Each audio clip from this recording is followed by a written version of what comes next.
네, 이번 시간에 말씀드릴 것은 데이터 디스틸레이션이라고 하는 개념이고요. CVPR에 나온 다음의 페이퍼를 참조해서 내용을 정리해 보았습니다. 우선 요약입니다. 이 저자들은 옴니 슈퍼바이즈드 러닝이라는 걸 얘기를 하고 있고요. 세미 슈퍼바이즈드 러닝의 특수한 형태라고 합니다. 세미 슈퍼바이즈드 러닝은 학습자, 즉 신경망이 되겠죠. 이런 신경망이 레이블링한 데이터들에 대해서는 모두 학습을 하고 추가로 인터넷 스케일 소스를 가지고 있는 레이블링 되지 않은 데이터들에 대해서도 학습하는 그런 방법입니다. 이 옴니 슈퍼바이즈드한 학습은 결국 그 성능이 가지고 있는 모든 레이블링된 데이터로부터 나올 수 있는 성능의 한을 가지고 모든 데이터가 레이블링된 상황이 가지겠죠. 제대로 된 옴니 슈퍼바이즈드 학습, 잘된 옴니 슈퍼바이즈드 학습은 상한의 어퍼 바운드에 가까운 스테이트 오브 더 아트의 성능을 보일 것입니다. 저자들은 데이터 디스틸레이션, 번역하자면 데이터 증류가 되겠죠. 옴니 슈퍼바이즈드 학습을 위한 방법을 제시를 하고 있습니다. 이는 레이블링 되지 않은 데이터의 다양한 변형을 하나의 모델로 예측해서 그 결과를 앙상블해서 레이블을 만드는 그런 방법이고요. 자세한 건 계속 살펴보도록 하겠습니다.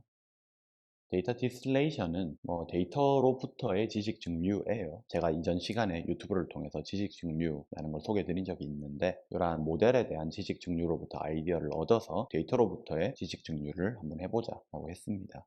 목적은 레이블된 데이터에 레이블을 생성해 주는 거예요. 많은 양의 레이블된 데이터로부터 이미 지도 학습된 모델을 이용해서 저런 레이블을 달아줄 거고요. 자동으로 주석을 달아준 이 데이터를 다시 가지고 모델을 학습시키게 됩니다. 물론 의문이 생길 수 있어요. 자기가 만들어낸 데이터를 가지고 학습하는 게 과연 유의미하냐라고 하는 의문이 생길 수 있는데 최근에는 신경망의 성능이 되게 많이 오르고 또한 여러 기법들로부터 우리가 그라운드 트루스에 꽤나 가까운 그런 레이블들을 붙여줄 수 있는 방법들이 있기 때문에 실제로 이 세미 슈퍼바이즈드 러닝, 옴니 슈퍼바이즈드 러닝은 높은 성능을 잘 보여주고 있습니다. 저자들은 데이터 디스틸레이션이라는 방법을 제안을 했고 다음에 프로세스를 통해서 진행이 돼요. 서로 다른 변형, 트랜스폼을 거친 언레이블드 된 이미지를 하나의 모델을 가지고 결과들을 뽑아냅니다. 그리고 이 결과들에 대해서 앙상블을 거쳐서 레이블링을 최종적으로 해주게 되죠. 이 방법은 주로 테스트 타임에 한 모델의 정확도를 올리기 위해서 사용되는 방법들인데 테스트 타임에 쓰는 건데 이를 트레인 타임에 응용을 하는 거죠. 저희가 이전 시간에 한번 살펴봤던 모델 디스틸레이션과 이번에 살펴볼 데이터 디스틸레이션을 비교하면 다음 그림과 같습니다. 인풋 값이 있으면 서로 다른 모델들을 이용해서 앙상블 모델의 결과가 나왔었고요. 이 앙상블 모델의 결과에 소프트 레이블을 이용을 해가지고 스튜던트 모델이 좀 더 잘 학습을 할 수 있었죠. 이게 기존의 모델 디스틸레이션 방법이고요. 여기 데이터 디스틸레이션 같은 경우에는 이미지를 여러 방법으로 변형을 시켜서 똑같은 모델에 대해서 그 결과를 뽑아낸 다음에 앙상블을 거쳐서 그걸 스튜던트 모델이 학습하는데 응용을 하는 겁니다.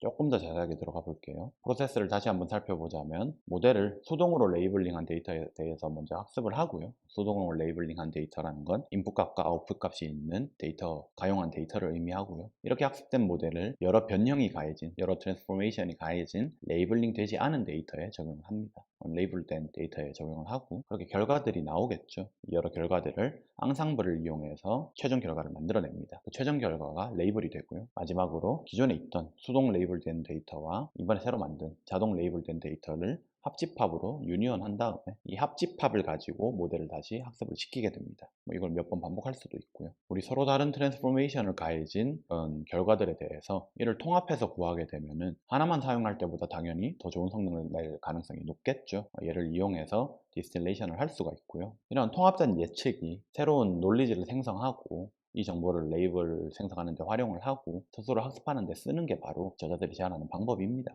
물론 이제 몇 가지 고려 사항들이 있죠. 첫 번째로는 어떻게 통합할 거냐 이것도 중요한데 분류 확률들이 아웃풋이 여러 개 나올 건데 얘를 평균 내 가지고 취합을 하면 어떻게 될까? 나이브하게는 그럴 수 있다라고 생각을 하는데 조금만 더 깊게 들어가면은 별로 좋지 못한 방법이란 걸 알 수 있습니다. 왜냐하면 이렇게 분류 확률들의 평균을 이용을 하면은 걔는 소프트 레이블이 돼요. 진짜 하드 레이블이라고 해가지고 0.0001, 0.000 이런 것들이 아니고 0.2, 0.3, 0.75 이런 식으로 된 일종의 벡터가 돼버리죠. 이 경우에는 소프트 레이블을 다루도록 손실함수를 또 수정해줘야 됩니다. 우리 이전 시간에 했던 거 생각하면 돼요. 소프트 레이블을 다루는 손실함수의 항을 또 추가를 했었잖아요.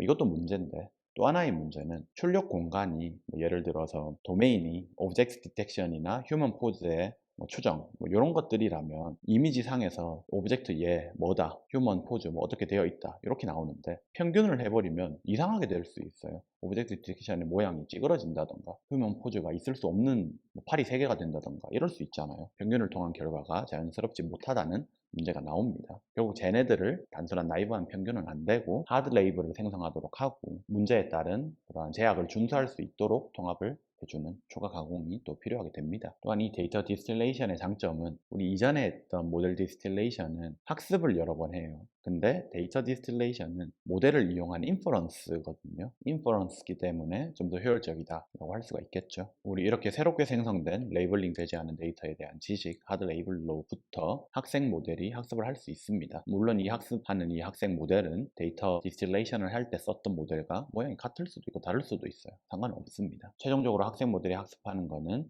지도 학습에 사용한 데이터와 자동으로 레이블을 생성한 데이터를 합집합한 걸로 학습을 합니다. 왜 합집합으로 학습을 하는 거냐? 스트레이트 포워드하죠. 그리고 소프트 레이블을 다루는 것도 아니기 때문에 손실함수의 수정도 필요가 없습니다. 여기서 중요한 사항이 있는데 우리 학습을 할 때 배치로 진행을 하죠. 미니 배치로 진행을 하는데 각 학습에 쓰이는 미니 배치는 수동과 자동 레이블 데이터의 혼합으로 진행을 하는 게 좋습니다. 왜냐하면 이렇게 강제하게 된다면 미니 배치의 일부는 항상 진실된 그라운드 트루의 그런 레이블이에요. 그렇기 때문에 기울기 추정을 좀 더 좋게 만들어줘서 학습이 잘 될 수 있습니다.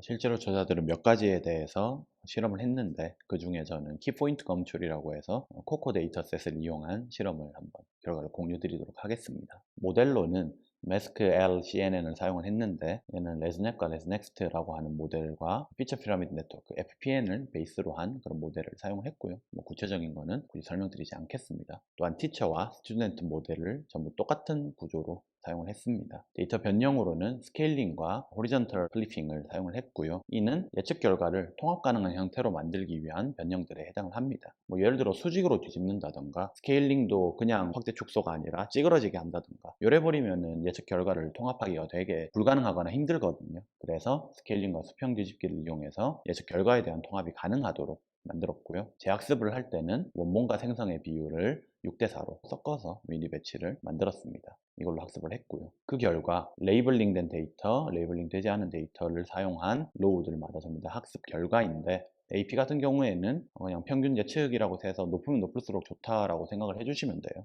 첫 번째 줄을 해석하자면 CO35, 35,000개를 사용했다는 뜻입니다. 35,000개의 레이블링된 데이터를 가지고 학습을 했더니 정확도가 이렇게 나왔다. 근데 레이블링된 데이터와 옴니 슈퍼바이즈드 러닝을 이용해서 레이블링 되지 않은 데이터 80K에 8만 개를 이용해서 학습을 했더니 다 높게 나오더라. 물론 제일 어퍼 바운드인 115개의 레이블링된 데이터를 가지고 학습한 것보다는 낮게 나오지만 레이블링 되지 않은 데이터를 활용하지 않은 첫 번째 로우보다는 좋은 결과가 나왔다라는 거죠. 또한 큰 규모랑 유사한 분포를 가지고 있는 데이터에 대해서도 실험을 했는데요. 115K개, 즉 11만 5천 개의 레이블을 가진 데이터, 12만 개의 레이블을 가지지 않은 데이터를 가지고 진행을 했습니다. 여기 DD, 데이터 디스틸레이션 체크가 돼 있는 게 언레이블된 데이터를 활용을 한 애들이고요. 얘네들이 레이블링된 데이터만 썼는 노멀한 우리 슈퍼바이즈드 러닝보다는 모든 영역에서 좋은 성능을 내더라 라는 걸 확인할 수 있습니다. 유사한 분포뿐만 아니라 서로 다른 분포를 가지고 있는 데이터에 대한 결과도 역시 이렇게 DD를 사용한 경우가 높은 성능을 보였다라는 걸 알 수가 있죠.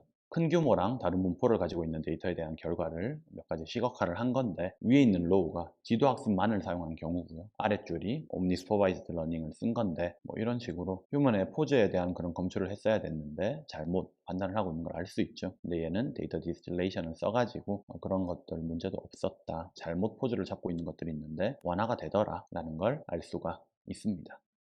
결론적으로 이 저자들이 제안한 옴니 슈퍼바이즈드 학습은 모든 가능한 지도된 데이터랑 많은 양의 언레이블드 된 데이터를 이용한 학습이고 옴니 슈퍼바이즈드 학습을 위해서 데이터 증류라는 걸 제시를 하고 활용을 했다. 추후에는 더 규모가 크고 실용적인 환경에서도 실험을 진행할 예정이라고 합니다.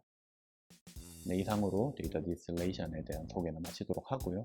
궁금하거나 질문사항, 요청사항 등등 있으시면 유튜브 댓글이나 GitHub 이슈로 남겨주시면 빠르게 답변 드리도록 하겠습니다. 유바